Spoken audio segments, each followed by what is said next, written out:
안녕하세요. 스포츠 분석 천교수입니다. 저희 채널을 방문해 주셔서 감사합니다. 이번 회차 천교수 가족방 적중 내역입니다. 적중하신 분들 모두 축하드리며 오늘의 경기 분석도 재밌게 시청하시고 유익한 정보 얻어가시기 바랍니다. 천교수 가족방 입장은 영상 하단 고정 댓글을 통해 입장 가능합니다. 그럼 오늘의 경기 분석 시작하겠습니다. 7월 20일 제1리그 일본 축구 6경기 분석 시작하겠습니다. 첫 번째로 가시마 대 FC 도쿄 경기 알아보겠습니다. 먼저 이번 경기에서는 가시마가 더 주도적인 페이스를 보여줄 것으로 보인다. 마리노스전에서 압박을 강하게 이어가다가 체력적인 난조를 보인 것이 되풀이되지는 않을 것이다. 다만 주도하는 흐름에서도 가시마가 도쿄 상대로는 뚜렷하게 우세를 잡은 특성을 보여주지는 못했던 것이 사실이었다. 오히려 도쿄가 카운터로 가는 상황에서 손해를 보는 경우가 잦았는데 최근 전적에서도 1승 1무 3패로 가시마가 밀리고 있다. 이어서 대체적으로 실리적인 접근을 하는 경우에 안정세가 뚜렷하다. 자신들이 주도하는 상황에서는 배우나 측면에서의 공간을 내주는 모습이 잦은 편이다. 오히려 가시마가 전체적으로 주도권을 쥐면서 나오게 만들 가능성이 높다. 지난 니가타전에서도 실리적인 접근으로 자신들이 카운터를 노리는 기세로 이겼고 지난 가시마 대결에서도 45%의 낮은 점유율을 가지고 승리를 거두기도 했다. 대체적으로 실리적인 운영을 하는 상황에서 가시마가 도쿄 상대로 밀리는 형국이 잦았다. 물론 가시마가 현재 7승 3무로 홈에서는 상당히 무패 행진을 길게 이어가고 있는 상황이다. 최근 흐름이 좋은 가시마가 주도권을 가지면서 우세할 것으로 보인다. 이번 경기 가시마 승을 추천합니다. 핸디 언어버 및 최종 조합은 고정 댓글 링크를 통해 가족방에서 확인해주세요. 두 번째로 FC 마치다 대 요코하마 마리노스 경기 알아보겠습니다. 먼저 마치다는 마리노스에게 상당히 강했다. 수비를 상당히 중원에서 압박 강도를 높이는 편이고 이를 통해서 역습으로 간결하게 이어가는 데 중점을 두고 있다. 지공 성향이 강하고 배후 공간을 많이 주는 마리노스 입장에서는 상성이 꽤 뚜렷한 셈이다. 물론 현재 오세훈과 나상호 등 공격진의 폼이나 징계로 인한 결장으로 마치다가 지난 두 경기처럼 3대1과 4대1 정도의 스코어를 내기에는 무리가 있을 듯하다. 이어서 마리노스는 마치다 뿐만 아니라 수비와 역습을 중시하는 팀을 상대로는 늘 약한 면모를 보여주는 편이다. 올 시즌 나고야 간파, 후쿠오카 상대로는 전부 패배하는 모습을 보여주기도 했다. 결국 미드필더를 중시하느라 라인을 늘 높게 잡는 상황에서 수비진의 뎁스가 부족해진 것이 원인이다.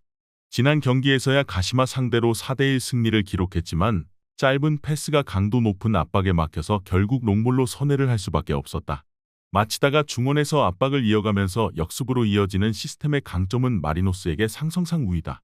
물론 여러 공격수들의 이탈로 인해서 마치다도 지난 대결처럼 많은 골이 나올 것은 의문이다.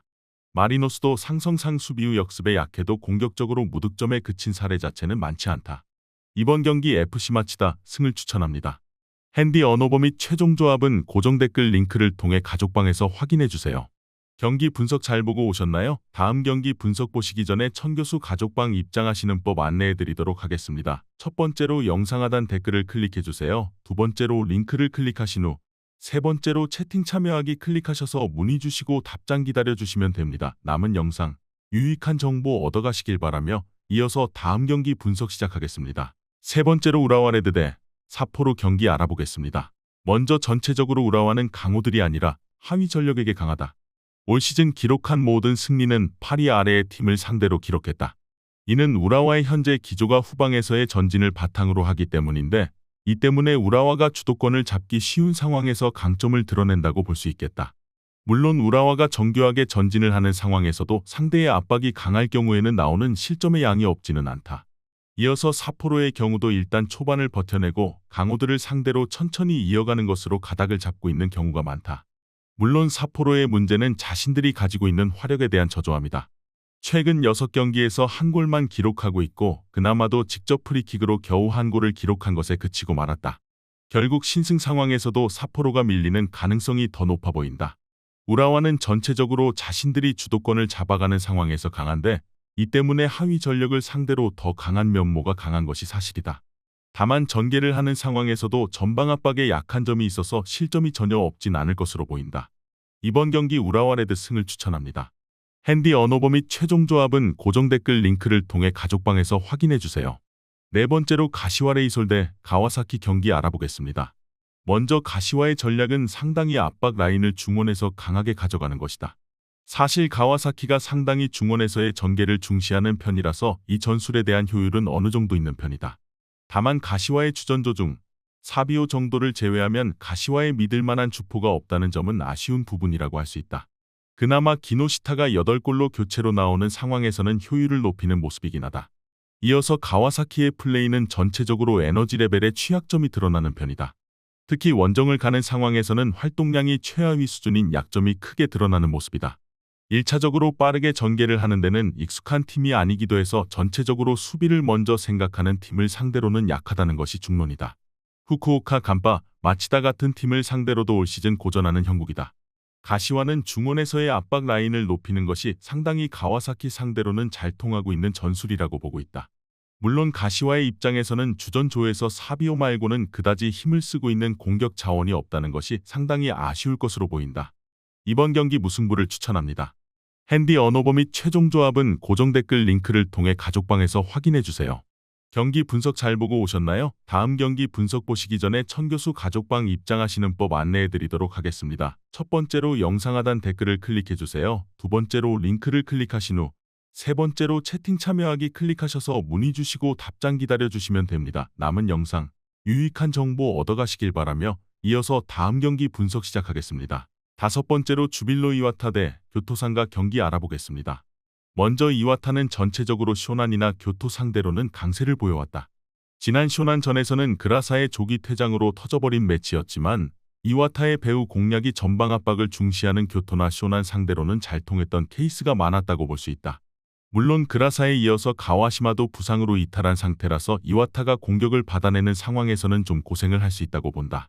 이어서 교토가 패배하는 패턴은 초반에 몰아치는 상황에서 골을 넣지 못하고 후반에 힘이 빠져서 패하는 경우가 다수였다.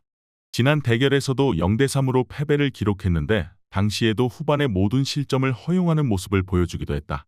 특히 교토가 압박의 에너지를 소모하는 양이 많아서 정장문전에서의 섬세함이 부족하다는 것은 팀의 아킬레스건이라고 할 만한 요소다. 기동성과 배후 공간을 노리는 폭발력이 좋은 이와타다. 따라서 쇼난이나 교토같이 전방에서의 힘을 꽉 주는 팀에게 전체적으로 강한 면모를 보여주는 편이다. 물론 수비진의 누수가 없지 않지만 교토는 늘 결정력에서의 문제를 드러내는 모습이 잦은 편이다. 이번 경기 주빌로 이와타 승을 추천합니다. 핸디 언어버 및 최종 조합은 고정 댓글 링크를 통해 가족방에서 확인해주세요. 마지막으로 간바 오사카 대 쇼난 벨말의 경기 알아보겠습니다. 먼저 전체적으로 간바가 라인을 낮추고 수비와 역습을 가는 상황에서는 쇼난 상대로 좋았다. 최근 거둔 2연승 상황도 쇼난에게 어느 정도 점유나 공격권을 허용했던 케이스였다. 이는 간바가 현재 홈에서 골을 허용하는 비중이 최소 1위일 정도로 안정적으로 수비를 해내는 역량이 상승한 덕이라고 할 수 있겠다. 실제로 17실점의 수치는 마치다와 함께 리그 최저 실점 1위이기도 하다. 이어서 쇼난은 원래 수비를 먼저 하고 속공으로 이어가는 팀에게 약하다. 상대 퇴장자가 나와서 5대0 대승을 기록했지만 이와타에게도 약했고 마치다, 고베, 후쿠오카 같은 팀들에게도 여지없었다. 특히 쇼난이 전반부터 상대 진영을 넘나드는 것을 서슴지 않을 정도로 활동량을 높게 가져가는 편인데 이 때문에 힘이 빠진 후반전은 전반에 비해서 실점률이 2배 늘어나는 모습을 보이기도 했다. 간바가 유리할 것이다. 일단 점유를 상대에게 어느 정도 내주고 플레이를 하는 상황에서 오히려 쇼난과의 대결에서는 앞서는 모습이다. 간바의 수비가 그만큼 안정세에 들어와 있는 상황이고 쇼난도 상대 진영을 빠르게 넘나드는 에너지 레벨 소모가 후반전에는 상당히 실점이 늘어나는데 기여하고 있는 모습이다. 이번 경기 간바 오사카 승을 추천합니다. 핸디 언어버 및 최종 조합은 고정 댓글 링크를 통해 가족방에서 확인해주세요.